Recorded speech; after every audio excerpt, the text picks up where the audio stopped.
पाकिस्तान 22-23 दफ़ा जा चुका IMF के पास, तो हम फाइनेंशियली माली तौर पे आज़ाद नहीं, हमारी सारी हुकूमतें IMF पे डिपेंडेंट है। इसकी क्या सच है इसमें? वाकई हम इंडिपेंडेंट नहीं, हमारे फैसले सारे IMF ने करने हैं, उन्हीं की शराइत पे हर हुकूमत ने काम करना है कि हम इंडिपेंडेंट है? जय हिंद दोस्तों, मैं महेंद्र शर्मा स्वागत करता हूं वन वर्ल्ड हिंदी में आपका। उम्मीद करता हूं आप खुश और स्वस्थ हैं।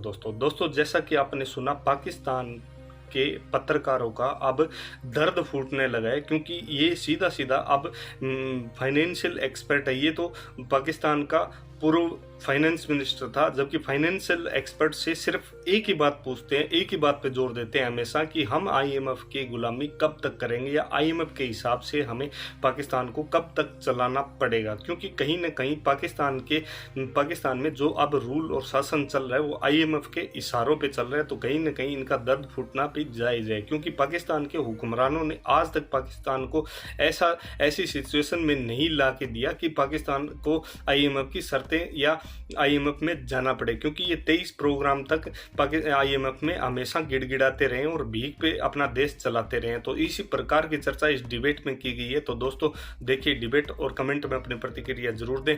लास्ट में आपसे रिक्वेस्ट करूंगा, चैनल पे नए हैं तो चैनल को सबसे पहले सब्सक्राइब करें, लाइक शेयर कमेंट जरूर करें। दोस्तों जय हिंद, वंदे मातरम, भारत माता की जय। दोस्तों पाकिस्तान 22-23 दफ़ा जा चुका IMF के पास, तो हम फाइनेंशियली माली तौर पे आज़ाद नहीं, हमारी सारी हुकूमतें IMF पे डिपेंडेंट है। इसकी क्या सच है इसमें? वाकई हम इंडिपेंडेंट नहीं, हमारे फैसले सारे IMF ने करने हैं, उन्हीं की शराइत पे हर हुकूमत ने काम करना है कि हम इंडिपेंडेंट है? यार 100-200 मुल्क हैं दुनिया में, और हम लोग 10-12 मुल्क हैं जो IMF के पास जाते हैं, तो बाकी लोग भी तो गुजारा करते हैं ना। हमारा प्रॉब्लम ये है कि हमने जो हमारी पॉलिटिकल लीडरशिप्स आई हैं, वेदर मिलिट्री या हमारी जो सिविलियन लीडरशिप्स हैं, उन्होंने चंद सख्त फैसले करने हैं।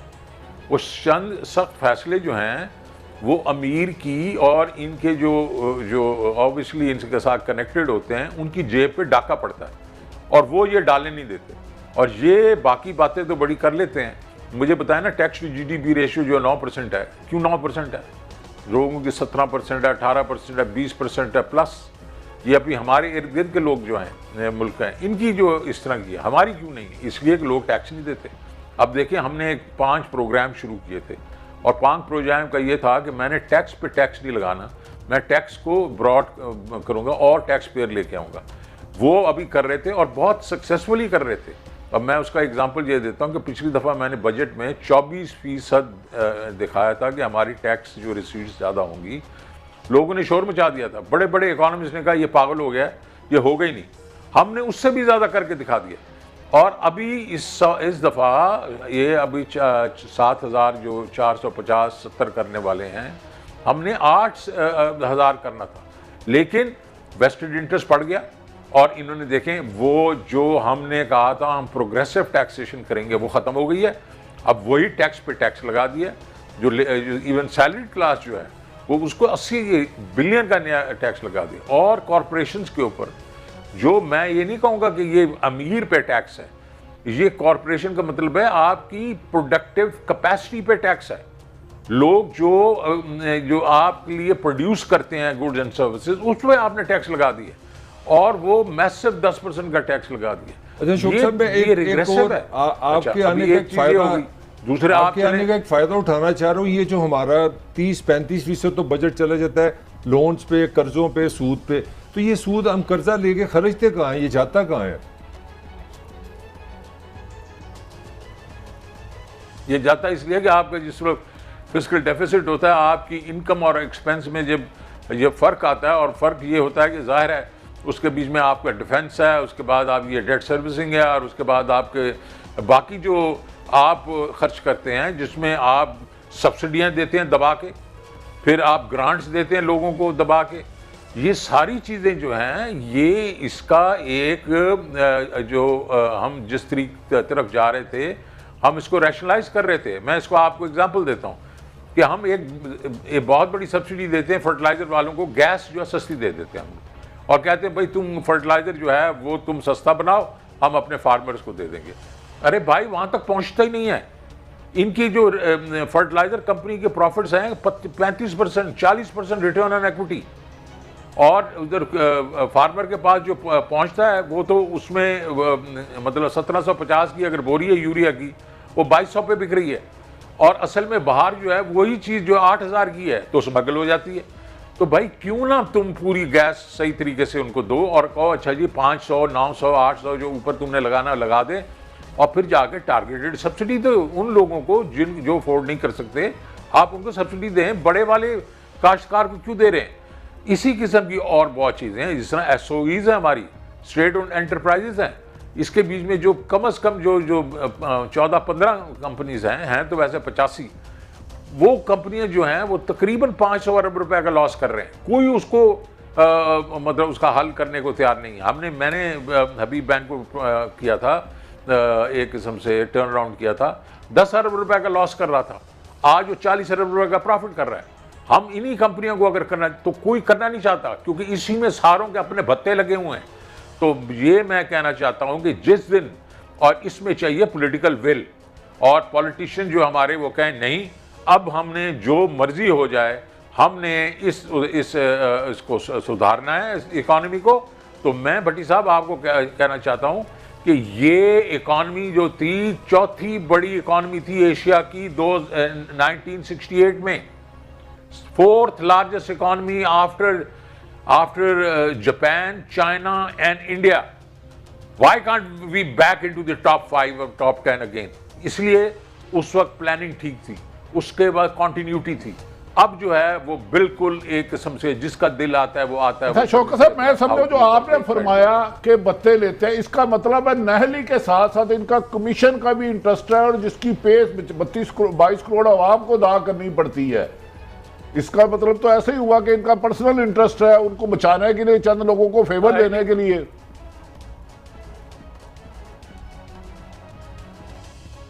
बिल्कुल, नॉट ओनली दैट, देखें ये हो ही नहीं सकता कि इतनी नाहिली हो।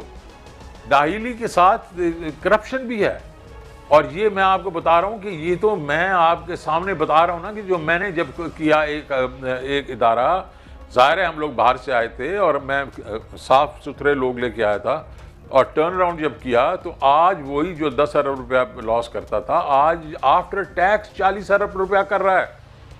तो हो सकता है इस मुल्क में ये चीज़ें नहीं करते ये लोग।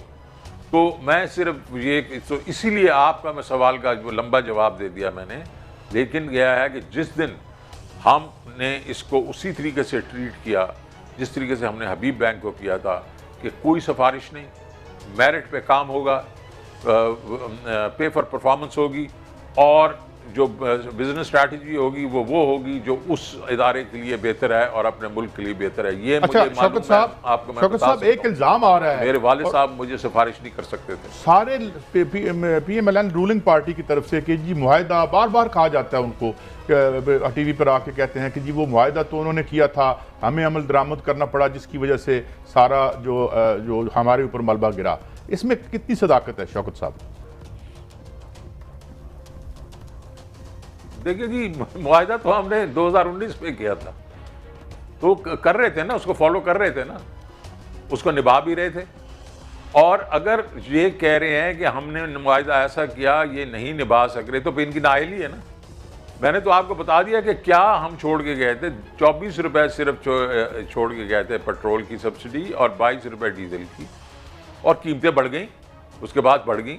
तो इनको चाहिए था उसी वक्त उसको पास ऑन करते या उसका सद्देबात करते, और मैंने बता दिया हम किस तरह सद्देबात करते। ये तो बिल्कुल लोगों की आंखों में धूल झोंकने वाली बात है कि ये मुआहिदा कोई 2 महीने पहले तो नहीं हुआ था, ये तो 2019 का मुआहिदा है, और हम उसको निभा रहे थे। और हमारे वक्त में भी सुपर साइकिल आ चुका था, पिछले साल आ चुका था। और आपने देखा जो आपने अभी कहा कि ना हमने कोई ऐसे तरीके से चीज़ें बढ़ाई कि मतलब लोगों के आउट ऑफ रीच हो जाएं, ना कोई ज़्यादा लोड शेडिंग होती थी, बल्कि होती नहीं थी। और हमने जो इन्होंने मुझे IMF ने कहा कि आप जनाब जुलाई से पहले 5 रुपये 4 रुपये 95 पैसे बढ़ाएं और बिजली का, और आप जनाब वाला ये जो इसका टैक्सेस करें, 700 अरब रुपए की एग्जम्पशन निकालें और टैक्स लगाएं। मैं कह नथिंग डूइंग। अच्छा शौकत साहब आप अपना बताएं आप कि आपको ये चाहिए कि टैक्स जो पे कर रहा है उसके ऊपर टैक्स दें। अच्छा शौकत साहब ये इस वक्त साग डार साहब की वापसी तो की मैं ये खबरें कह आ रहा हूँ रही ये तो हैं। मुआहदे हम खड़े हुए ना उनके सामने। ठीक ठीक। शौकत साहब मैं ये पूछना चाह रहा हूँ कि अब क्या आ साग रही डार है? साहब की वापसी की खबरें आ रही हैं, कौन सी जादू की छड़ी है उनके पास, वो क्या कर सकते हैं मईशत के साथ?